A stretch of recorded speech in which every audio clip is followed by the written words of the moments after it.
Good morning, everybody. Welcome to Sunday School. Today we'll be continuing in the Gospel of Mark, and our discussion will focus on chapter 6. I'm going to start off a little differently than previous Sunday discussions. I think we'll do a little geographic review of Israel and the Holy Land. I don't know how many of you have been there, but if you have, it'll be a good review. And if you haven't, I think this will clarify a few things about the geography. In the Gospels, particularly the Synoptic Gospels, they're always talking about, or they're referring to, whether it's Mark, Matthew, or Luke, going to the other side, leaving the other side and coming back. So it's a little confusing as to what part of Galilee they are in and where they're transporting themselves to. So with that in mind, let us begin. Okay, this is a map of obviously present-day Israel. It's not to scale. It's a lot thinner, if you will. And it's about 400 miles long. At the top, you have Lebanon to the northwest and Syria to the northeast. And of course, Jordan along the eastern side of the Jordan River. And at the very bottom of Israel, the last third of it, the bottom third of it, I should say, is all desert, the Negev desert. And in the western portion of it is Egypt. Israel, by the way, is spread throughout, Palestine is spread throughout Israel. And it's a confusing issue because it's not in one contiguous place. It's in different spots. So you can be traveling through Israel, and you could be in the Israeli side, the Jewish portion of it, and then go a few miles or a few blocks even, and you're in Palestine. And then you go through that section, and you're back in Israel again. So it's incredibly confusing. That having been said, up here, of course, is the Sea of Galilee, and down here is the Dead Sea. Israel, by the way, before we leave, is an economic and technical entrepreneurial powerhouse today. It's a country of 9 million people, the size of New Jersey, and yet it's ranked number 6th in the world for these technological and entrepreneurial issues, which is really remarkable.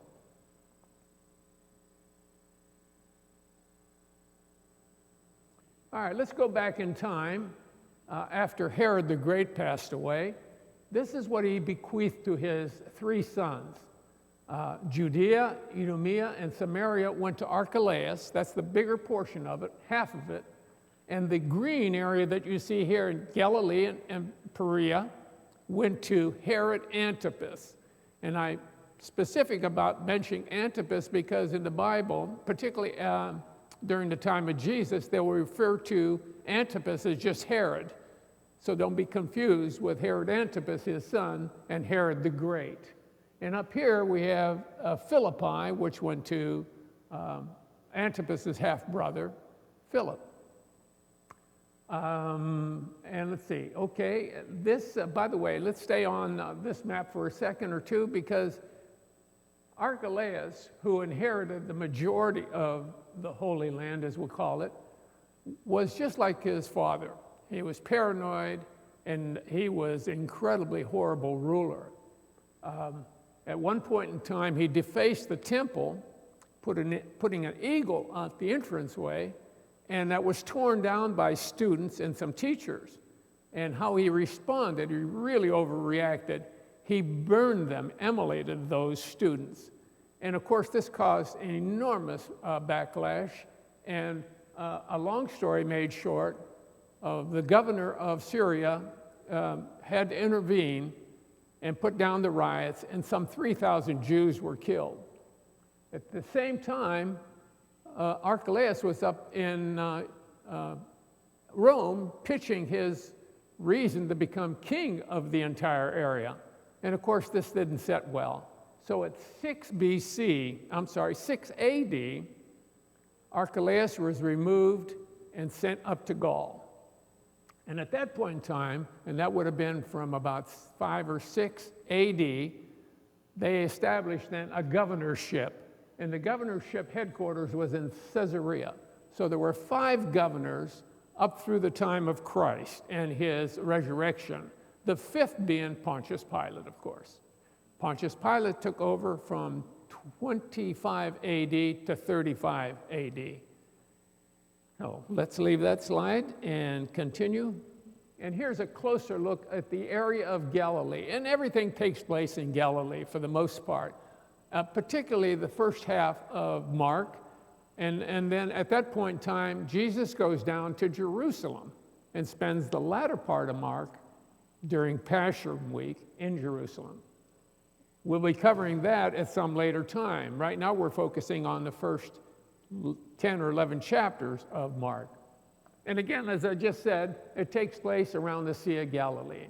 As a matter of fact, Jesus only leaves that area in 2 different occasions, and he'll go up, at one point in time, he'll go up to Tyre, and then another point in time, he'll go up to Caesarea Philippi, up by Banias. And we'll be covering that a little later. But to reacquaint ourselves again, this is Magdala, right around from Capernaum. Capernaum becomes Jesus' headquarters. That's where Peter lived. That's where he finds the 12 apostles. And he maintains his headquarters at Peter's mother-in-law's home, from all that we can gather. That is home to Christ over the next part of his life, his ministry. Here is Nazareth, way down here. And this city of Sepphoris, by the way, which is just north of that, was once destroyed almost completely and rebuilt by Herod Antipas. And he made it the crown jewel. He created what he called a Jewish city. It was burned down by the Romans after they had revolted in a period BC, before Herod the Great, as a matter of fact. Tiberias is Antipas's headquarters until he rebuilds Sepphoris. Again, Capernaum up here, Bethsaida up here, where John and his brother are from, Andrew. James. James and John are from Bethsaida. And anyway, there's Capernaum again, Nazareth here, Mount Tabor right here. This is where the Transfiguration takes place, at Mount Tabor. And when Jesus and his disciples cross the Sea of Galilee, they'll go down in Jezreel, and that's where the demoniac comes out of the cave and the swine are involved. Here's a closer look at the Sea of Galilee, and let's talk about that for a moment. It is 53 miles long, approximately 8 miles wide, and the deepest point is about 141 feet. This is where they did all their fishing. They were fishermen, and that's how they fed so many. The balance of the Holy Land, as we'll call it, was quite agrarian. You either were farming or you were a shepherd over sheep and goats. And so consequently, I like to think about it at that time, and we'll talk about this a little later when Jesus goes to his hometown of Nazareth to preach. And we're talking about then a prophet in his own hometown. I mention that because it had to be a very quiet place. It's something that we're not quite familiar with. Think about that. There were no buses, cars, airplanes. You didn't have cell phones. You didn't have computers. You didn't have television. You didn't have radio. So when you were out in the field, it was you and nature, and it was awfully quiet. That's something we're just not used to. We talk about being out in the hinterland today. If you're out in the middle of Montana somewhere, you probably still have your cell phone. You might even have a portable radio with you. Back to the Sea of Galilee. This is Magdala, and that's where Mary Magdalene came from. Again, Tiberias and the home of the fox, or the capital of the fox. Jesus referred to Tiberias as the fox. Oh, by the way, the fish. They were fishermen. What kind of fish did they catch? One of our favorites, tilapia. You wouldn't think about it. Tilapia is known as Peter's fish. They would have caught a lot of herring and bottom-dwelling catfish.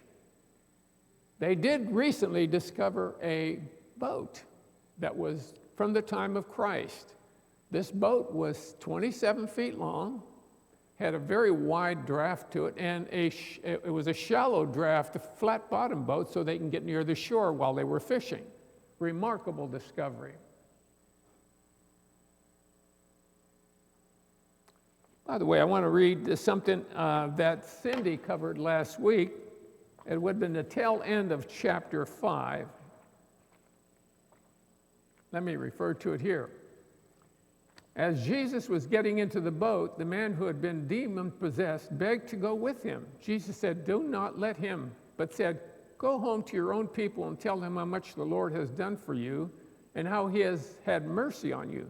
So the man went away, began to tell in the Decapolis how much Jesus had done for him, and all the people were amazed. Now he mentions the Decapolis. At this time, there were 10 cities, Greco-Roman cities, remarkable centers of life.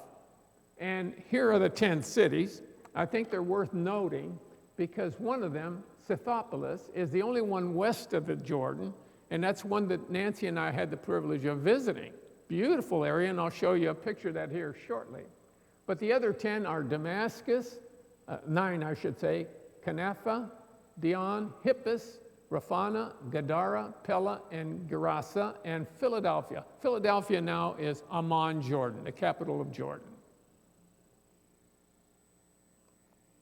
And there are the ruins of Scythopolis. Beautiful sight. We walked right down to the center boulevard. You could still see some of the marketplaces where they would bring their wares and fruits and vegetables. Absolutely gorgeous area. Now, this is Yardenette, just south of, let me see if this map will have it. Yardenette is located right here. This is now the tourist site of the baptism of Jesus. It didn't really take place here, but thousands visit this place, we did, and they get either baptized for the first time or get rebaptized. You will, if you go there at any day of the week, particularly during the season, you're going to see thousands of people there. Now, where did it really take place, the baptism of Jesus? Down towards the Dead Sea, right here. They call it Bethany beyond the Jordan, right near Jericho, and of course this is Jerusalem up here.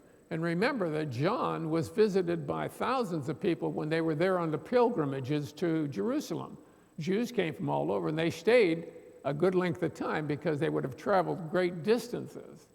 So now they were able to go, and this would be a good day's journey down to Bethany here, and they would be baptized by John in the Jordan, baptized by water. This is the Greek Orthodox Church that's built right there, fairly new, and thought I'd show you a slide of that. And now let's go back up to Capernaum. This is one of the mainstays that if you take a tour of the Holy Land, you're going to spend time in Capernaum. It is a beautiful site right on the northern part of the Sea of Galilee. And if we're looking at it now, these are the ruins of the synagogue that Jesus preached in. Now, the ones you see on top made of limestone, that was built around the 3rd or 4th century. The first synagogue, and I'll show you a picture of that, is underneath that, and it's made out of basalt, which is basically lava. It was easy to carve, had it in abundance because obviously at one point in time, these were volcanic areas. And here you're going to see the church called St. Peter. Hold on one second. And Peter's original house, the house that belonged to his mother-in-law, is right below that. And it's of course, everybody will visit there. When you go into Capernaum, you're going to go inside and go right down to where the home was.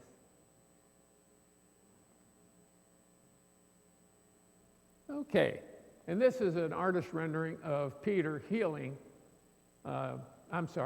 healing Peter's mother-in-law. This is a synagogue, as I mentioned a little earlier, and this, I said again, was built around the 3rd or 4th century A.D., and here are the original remains of the synagogue that Jesus would have preached in. Extraordinary thing. If you're there, you just can't help but get a certain feeling that just elevates you.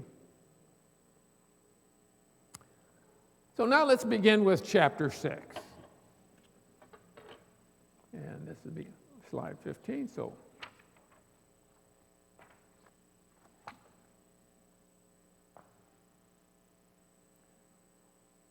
Jesus preaching at the synagogue in Nazareth. Now, let me read for you, please.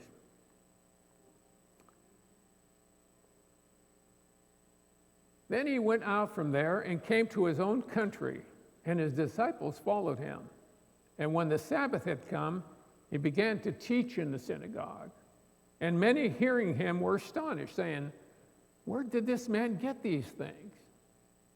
And what wisdom is this which he has given to him? And such mighty works are performed by his hands."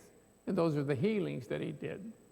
"And is this not the carpenter, the son of Mary, and brother of James, Joseph, Judas, and Simon?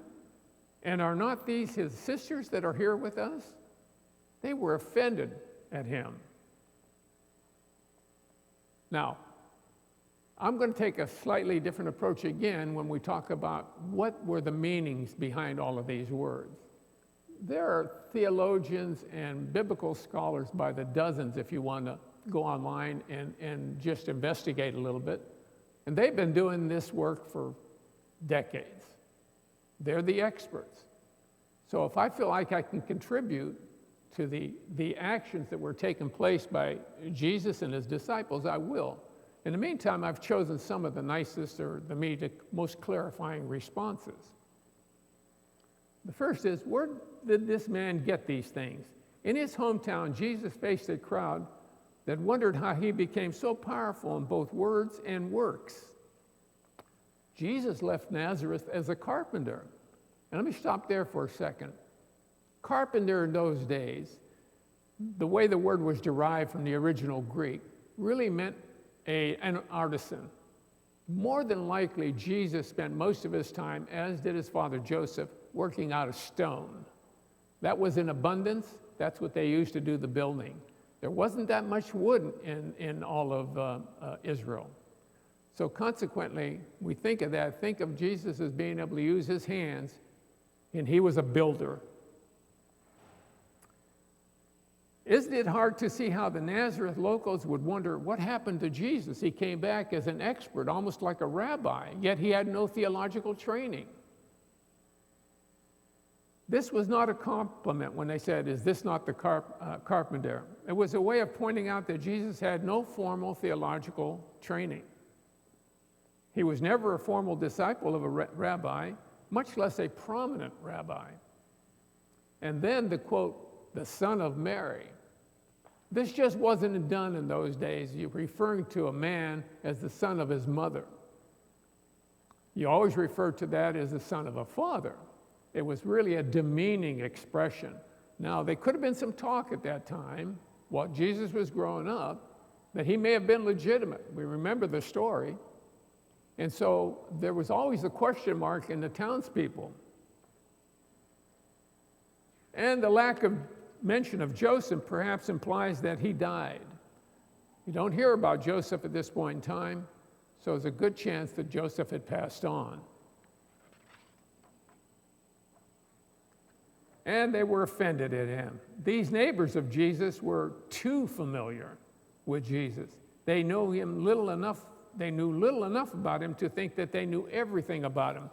I guess we can kind of equate this particular phrasing with things in our own life. Sometimes we're so close to people, we know them, grew up with them maybe, and then when they go out and do some wonderful things, we're saying, is this the same guy I grew up with, or the same girl I knew or went to school with? So maybe that was the case here.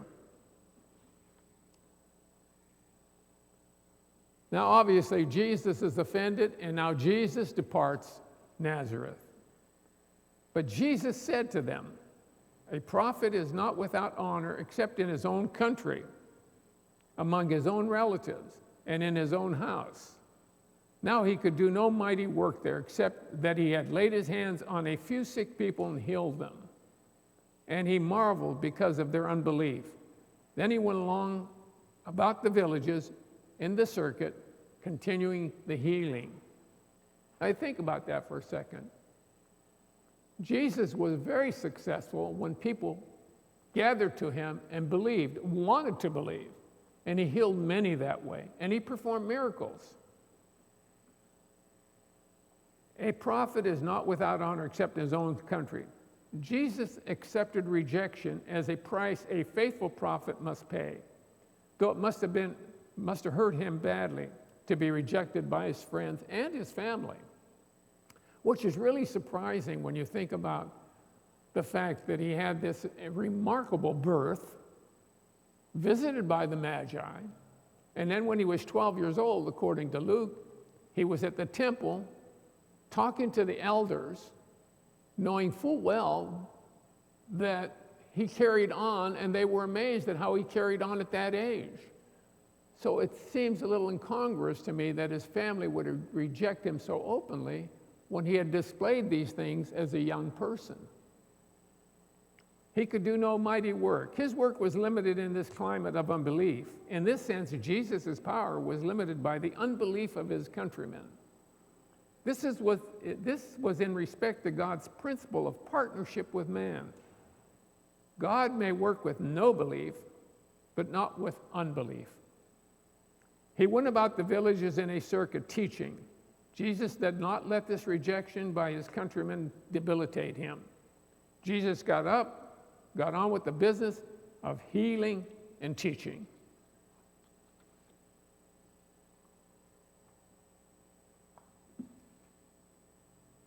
Jesus sends out the 12 disciples. This is verses 7 through 13. And he called the 12 to himself and began to send them out 2 by 2 and gave them power over the unclean spirits. He commanded them to take nothing, no money belt. Do not wear sandals. Just wear sandals, by the way, and not to put on your tunic. And also he said to them, in whatever place you enter in a house, stay there until you depart from that place. And whoever will not receive you nor hear you when you depart from there, shake off the dust under your feet as a testimony against them. Assuredly, I say to you, it will be more tolerable for Sodom and Gomorrah in the day of judgment than for that city. You remember the phrases, woe to Bethsaida, woe to Chorazin. So they went out and preached that people should repent, and they cast out many demons and anointed with oil many who were sick and healed them. This, to me, is still a remarkable issue. Here he pulls out the 12 disciples. The minute he talks to them, they follow him. It had to be such a remarkable presence, such a powerful presence, that they just dropped whatever they were doing to follow him.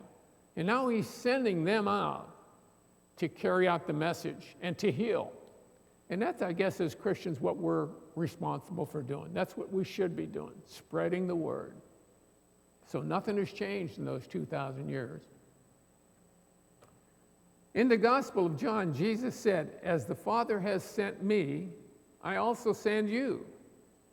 Here, Jesus sent out his disciples to do the same things that he did. Preach, heal the sick, and free people from demonic possession. He commanded them to take nothing for the journey. The disciples didn't need fancy equipment to preach a simple message. Think about that. Didn't need fancy thing to preach a simple message.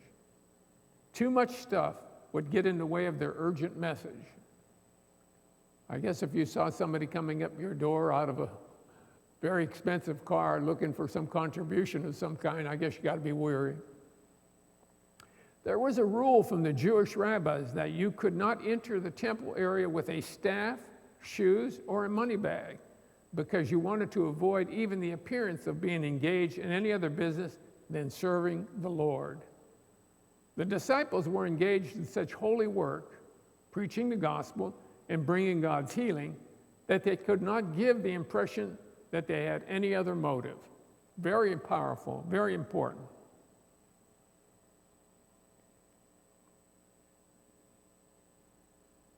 Oops, wrong way. Okay. This is another map, and I'm going to show you something very important on this map. Get my pointer out here.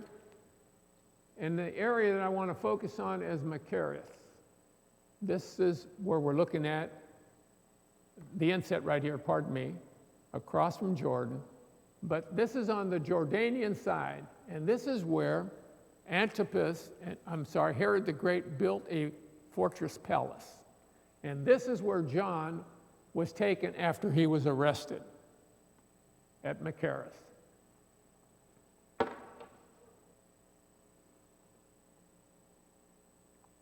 These are the ruins at Machaerus of the fortress.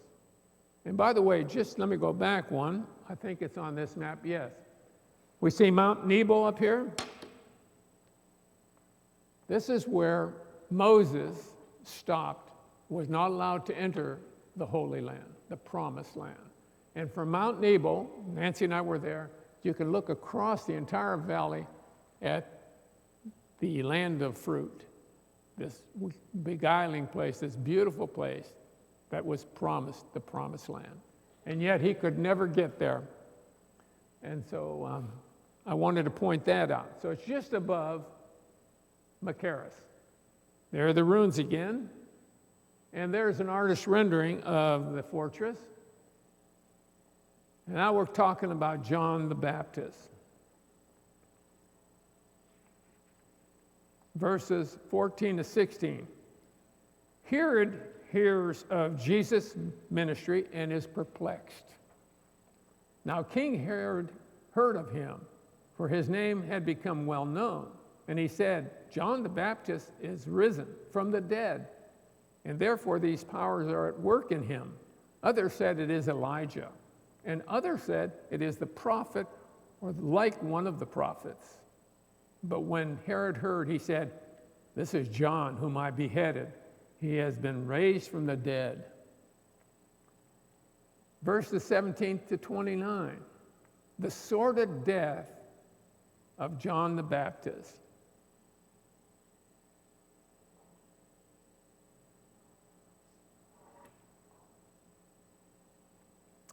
For Herod himself had sent and laid hold of John and bound him in prison for the sake of Herodias, his brother Philip's wife, for he had married her. For John had said to Herod, it is not lawful for you to have your brother's wife. Therefore Herodias held it against him and wanted to kill him. But she could not, for Herod feared John, knowing that he was a just and holy man, and he protected him. And when he heard him, he did many things, and heard him gladly. Herod was impressed. Herod Antipas was very impressed by John the Baptist. Then an opportune day came when Herod on his birthday gave a feast for his nobles, the high officers, and the chief men of Galilee. And when Herodias' daughter herself came in and danced and pleased Herod and those who sat with him, the king said to the girl, ask me whatever you want, and I will give it to you. He also swore to her, whatever you ask me, I will give you, up to half my kingdom. I mean, this is an extraordinary statement. I think there was a lot of wine involved when he made those.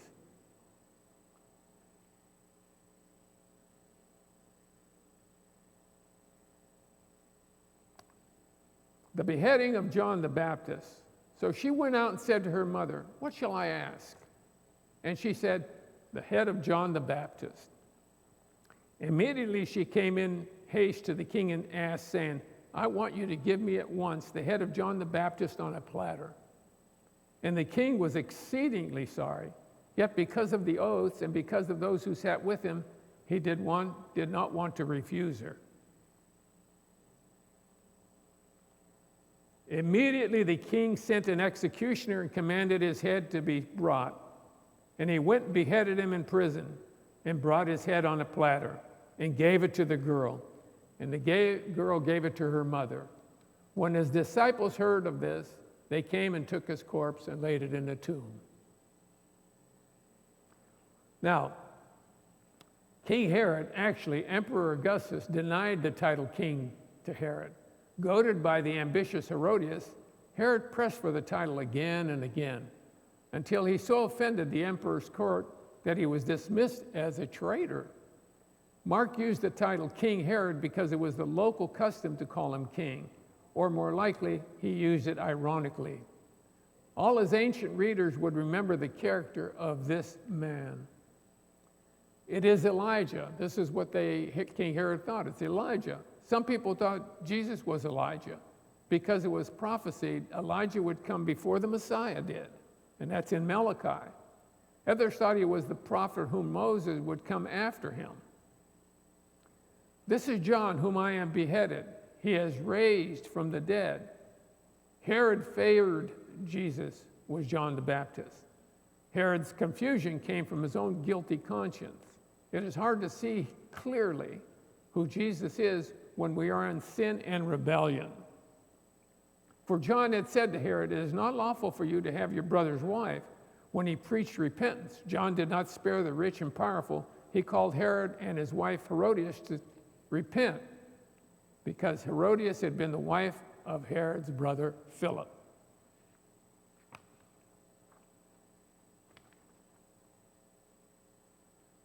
Jesus urges his disciples to find a deserted place to rest. This is after they had returned from their venture out into the villages to spread the word. Jesus feeds the 5,000. Oh, we're doing okay on time. Got another 10 minutes. The feeding of the 5,000. This is another miracle by Jesus. It's hard for us to even fathom what took place. I will read it, and then we'll discuss it briefly. Verses 35 to 44. Jesus feeds the multitude. When the day was now far spent, his disciples came to him and said, "This is a deserted place, and already the hour is late. Send them away, and they may go to the surrounding country and villages and buy themselves bread, for they have nothing to eat." But he answered and said to them, "You give them something to eat." And they said to him, "Shall we go and buy 200 denarii worth of bread and give them something to eat?" But he said to them, "How many loaves do you have? Go and see." And when they found out, they said, 5 loaves and 2 fish. Then he commanded them to all sit down in groups on the green grass. So they sat down in ranks, in hundreds and in 50s. And when he had taken the 5 loaves and the 2 fish, he looked up into heaven, blessed and broke the loaves, and gave them to his disciples to set before them. And the 2 fish he divided among them all, so they all ate and were filled. Now those who had eaten the loaves were about 5,000 men. We can't even fathom what that means. Briefly, let's get a definition of a miracle. A surprising and welcome event that is not explicable by natural or scientific laws and is therefore considered to be a work of divine agency. In this case, we know that had to be what occurred. How could he do that? And I'm sure that the people there, and there was food left over. And this happens again when he does it for the 4,000. So it was a remarkable situation and a remarkable event. This is the church of multiplication. It's in Tabgha, which is just to the east and south of Capernaum, not very far away. And they found, I wanted to point out, right, and here's, what up here? Tabitha. And right next door to Capernaum. And they found these tiles. These tiles are about 1,500 years old. Now, just recently, an archaeological exploration on the east side of the lake, they found these same tiles. And this just occurred within the last several months. And now they're saying that maybe that's the original place where the 5,000 were fed. Hard to discern. Remember, the Bibles, the Gospels, were not meant to be chronological. You can't just go from one sentence and then go on down and expect everything to be in order. That's why they differ from one another. It's the content of the scriptures that's really important. What occurred, what Jesus did. Jesus at prayer.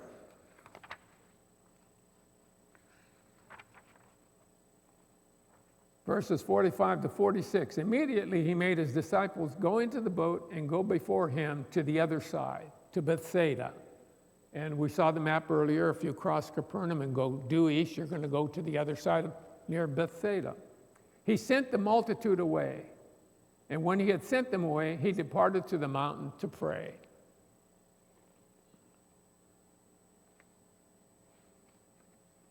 Verses 45 to 46. Verses 47 to 52. Now, when evening came, the boat was in the middle of the sea, and he was alone on the land. Then he saw them straining at rowing, for the wind was against them. Now, about the fourth watch of the night, that would have been like 3 a.m, he came to them, walking on the sea, and would have passed them by.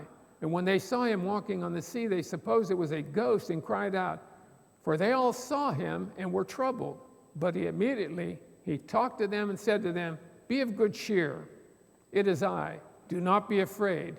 Then he went up to the boat to them, into the boat to them, and the wind ceased. And they were greatly amazed in themselves beyond measure and marveled. For they had not understood about the loaves, because their heart was hardened, or the walking on the water. This is another one of the miracles. An extraordinary event. None of us have words to be able to describe that. It was just the power that Jesus had in him.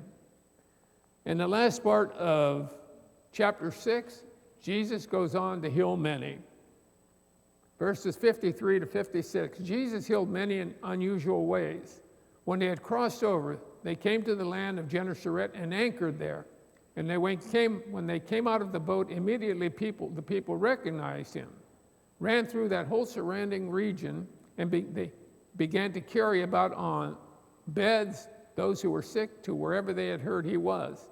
Wherever he entered in the villages, cities, or the country, they laid the sick in their marketplaces and begged him so that he might just touch him of his garment. And as many as touched him were made well. Let me close with a prayer, if I might. This prayer is from the Christian formation, and Father Mark gave us this prayer, and I really fell for it. It really meant something to me, as I pointed out while we were having that Christian community service. And these are the closing remarks. It's a prayer by St. Anselm of Canterbury. Oh my God, teach my heart where and how to seek you, where and how to find you. You are my God, you are my all, and I have never seen you. You have made me and remade me. You have bestowed on me all the good things I possess. Still I do not know you.